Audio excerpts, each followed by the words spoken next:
Hukum Pidana Universitas Indonesia Chudri Sitompul ikut angkat suara soal langkah KPK yang membatalkan pemanggilan terhadap Kaesang Pangarep.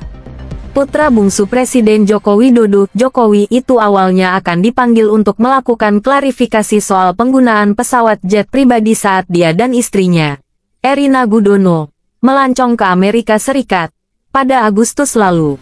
Menurut Chudri, KPK memiliki kewenangan meminta keterangan suami dari Erina Gudono tersebut.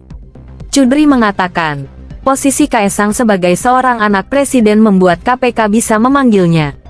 Dalam Undang-Undang Nomor 28 Tahun 1999 soal penyelenggara negara yang bersih dan bebas dari korupsi, kolusi dan nepotisme, menurut dia, presiden, istri dan anaknya masuk dalam kategori pihak yang tidak boleh menerima gratifikasi.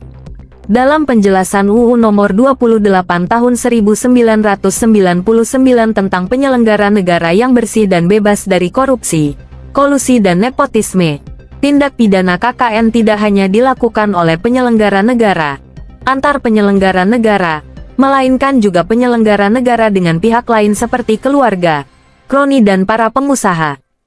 Sebelumnya, KPK menyatakan telah membatalkan permintaan klarifikasi terhadap Kaesang Pangarep terkait dugaan gratifikasi penggunaan jet pribadi. Hal itu diungkapkan Wakil Ketua KPK Nurul Gufron. Gufron mengatakan, Kaesang tidak memiliki kewajiban hukum untuk melaporkan atau mengklarifikasi terkait dugaan penerimaan gratifikasi. Alasannya, pertimbangan penerimaan gratifikasi sifatnya adalah pelaporan dari penyelenggara negara, seperti bupati dan gubernur. Jika seorang penyelenggara negara menerima gratifikasi, katanya, yang bersangkutan wajib melaporkannya ke KPK untuk diperiksa dan ditentukan apakah gratifikasi tersebut dirampas atau diserahkan kembali pada penerima.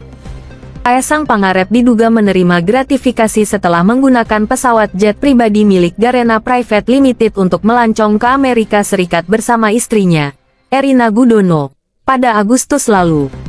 Tak hanya sekali, Kaesang ketahuan beberapa kali menggunakan pesawat jet pribadi dengan nomor registrasi N5883SE itu.